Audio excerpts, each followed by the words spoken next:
আসসালামু আলাইকুম এভরিওয়ান, সবাই কেমন আছেন? আশা করি সবাই ভালো আছেন, আমিও ভালো আছি। আজকে আমি সুজির চমচম বানিয়ে আপনাদেরকে দেখাবো। এখানে সুজির চমচম বানানোর জন্য কি কি উপকরণ লাগবে, এখানে আমি নিয়েছি গুঁড়া দুধ, চিনি, ঘি, তরল দুধ, সুজি আর এখানে এলাচের গুঁড়া। ঘি দিয়ে দেব, সুজিগুলা দিয়ে একদম নেড়ে ভেজে নিব। এভাবে সুজিগুলা ঘিয়ে ভেজে নিব। এভাবে আমি ভালোভাবে ভেজে নিব। সবগুলা সুজি আমি ঘিয়ে ভেজে নিতেছি। এখন একটু লবণ আর এখানে আমি একটু চিনি দিয়ে দেবো। চিনি আপনাদের পরিমাণ মতন আপনারা দিবেন, যে যেমন মিষ্টি খান। আর এখানে একটু এলাচের গুঁড়া দিয়ে এখন ভালোভাবে এগুলা নেড়ে নিব। যারা আমার ভিডিওটা দেখা শুরু করছেন, প্রতিবারের মতন আপনাদের কাছে অনুরোধ, একটা লাইক দিয়ে ভিডিও সম্পূর্ণ দেখা শুরু করবেন। ভালোভাবে সবকিছু একসাথে মিশিয়ে ভেজে নেব। তরল দুধ দিয়ে দিব, 1 কাপ তরল দুধ দিয়ে নিয়েছি। এভাবে ভালোভাবে আমি এটা ডো করে নেব।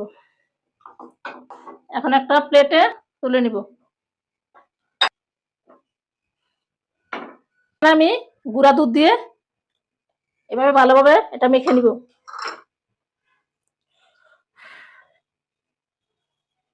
গুঁড়া দুধ দিয়ে এগুলা আমি ভালোভাবে মেখে নিয়েছি। একটু ডো হাতে নিয়ে মিষ্টির শেপ দিয়ে আমি বানিয়ে নেব।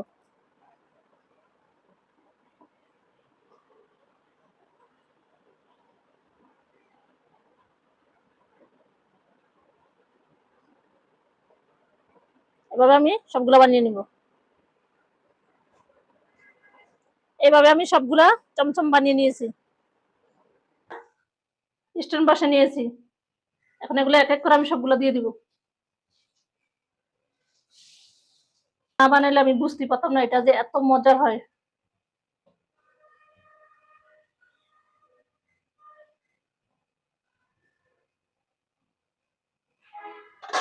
এখন একটা ঢাকনা দিয়ে আমি ঢেকে দিব। এখন আমি এগুলা ভাপিয়ে নিয়েছি। এখন আমি এখানে গুঁড়া দুধে এগুলা কোট করে নেব।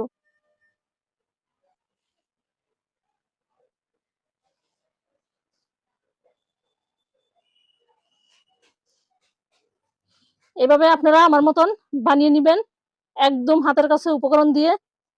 এত ভালো হয় খেতে এটা।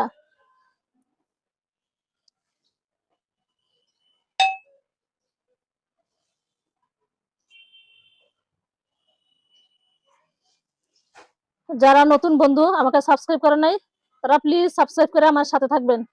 আর পুরনো বন্ধু যারা লাইক কমেন্ট শেয়ার করে আমার সাথে থাকবেন।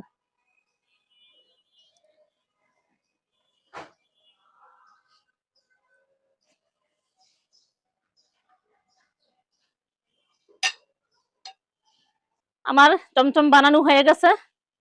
এভাবে আপনারা আমার মতন একবার বানিয়ে খেয়ে দেখবেন, এত মজা হয় এটা খেতে। আমি খাওয়ার পরে বয়স দিয়েছি, একদম কেমন।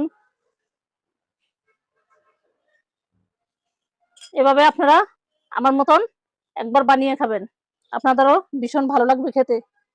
আমার ফেসবুক পেজ থেকে যদি দেখে থাকেন, একবার ফলো দিয়ে আমার পেজ দিয়ে আমার সাথে থাকবেন। আর ইউটিউব চ্যানেল থেকে যারা সাবস্ক্রাইব করে নাই, তারা সাবস্ক্রাইব করে সব সময় আমার পাশে থাকবেন, যাতে আমার ভিডিও আপনাদের ভালো লাগে। আমার রেসিপি যদি আপনাদের ভালো লাগে, লাইক কমেন্ট ফলো দিয়ে আমার সাথে থাকবেন। আজকের মতন বিদায় নিচ্ছি। সবাই ভালো থাকেন, সুস্থ থাকেন। আল্লাহ হাফেজ।